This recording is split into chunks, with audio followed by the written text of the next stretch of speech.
Ay, excuse me, ma'am. Pwede magpahawid, ma'am. Ah, sure. Ang good ako. Ang sanay ka, kuya. Ay.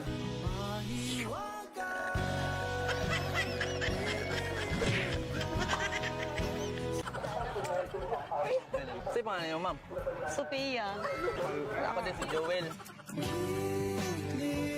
Magaling kang kupal ka. Ikaw ba kaglapat first sight? Depende.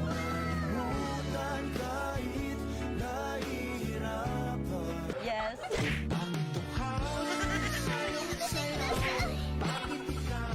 Salamat kay mama. Amping ka, kuya cute. Nag-asa yung mama. Taga Tudela. Ah, kagod sila. Pila edad niyo, ma'am? 22. Single pa ka, ma'am? Si kuya boy. Ano mo ka, man? 6 months. Bulag pa na. Pwede mo pa? Swerte. Pwede pa? Diga lang. Charoy. Pero mo to, siya kaglapat first sight yun. Ang sa'yo pangalan? Ang sa'yo pangalan niyo, ma'am? Francis. Ako din si Joel. Ikaw? Sheila, ikaw? Ikaw? Josh. Ay, nagsumbong sa'yo, kuya ba nga? Nagkuhan mo eh. Yes. Sige, salamat kayo, ma'am. Bitaw, isa prank ito.